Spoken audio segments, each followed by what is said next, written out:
Olá pessoal, meu nome é Jennifer, eu sou assistente fiscal júnior da Contele, uma das empresas do Grupo Telecom. Hoje nós vamos falar sobre retenção de INSS e sobre as notas fiscais de serviço. Quando que essas retenções ocorrem? Ocorrem sempre que houver a cessão de mão de obra, independente se for em caráter temporário ou eventual. Alguns serviços em que há previsão legal de retenção de INSS são serviços de construção civil, conservação e limpeza, vigilância e prestação de serviços médicos.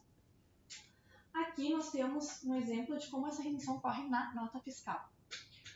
Você tomou um serviço no valor de R$1.000. O valor da retenção será de 11% sobre o valor do serviço. Nesse caso, 11% sobre 1.000 será de R$110.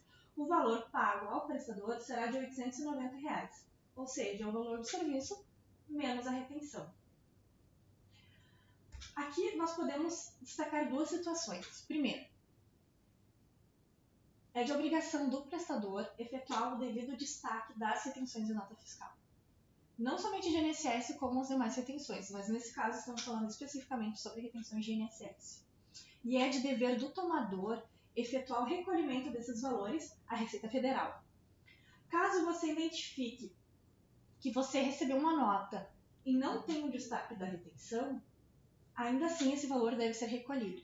O que você deve fazer? Entre em contato com o fornecedor ou prestador de serviço, certo? E mencione a ele que ele emitiu uma nota em que deveria haver o destaque de INSS.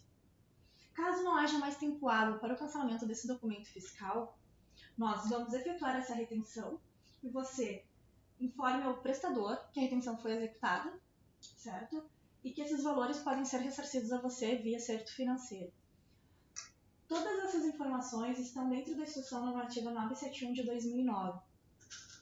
Muito importante também é salientar que quem fiscaliza as retenções de INSS e retenções ao todo é a Receita Federal. E eles têm um prazo de até 5 anos para reaver os valores que deveriam ter sido retidos em nota fiscal e não foram. Então, caso você tenha uma nota fiscal que não teve essa retenção, dentro de 5 anos a Receita Federal pode buscar esses valores de volta com um acréscimo de juros e multas.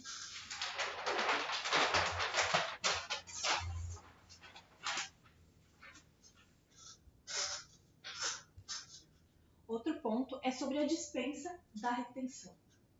Hoje, com a pandemia, é muito comum ouvirmos falar sobre suspensão de contrato de trabalho. Muitos empregados estão com seus contratos suspensos.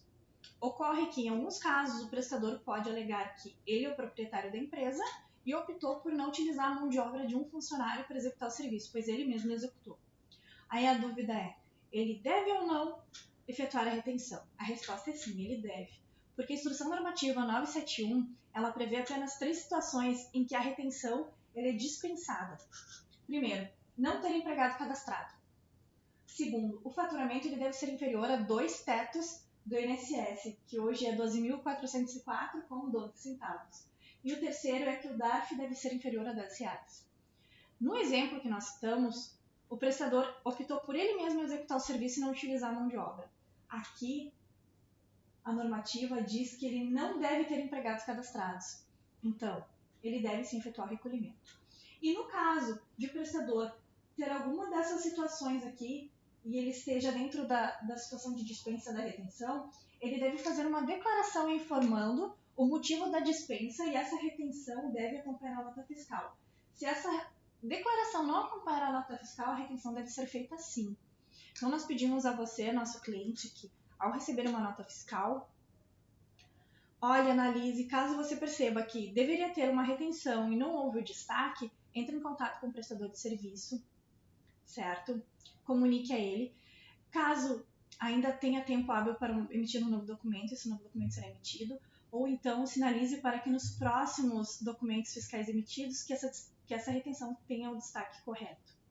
E por hoje era isso. Nós agradecemos a todos e não esqueça de acompanhar o nosso canal. Obrigada!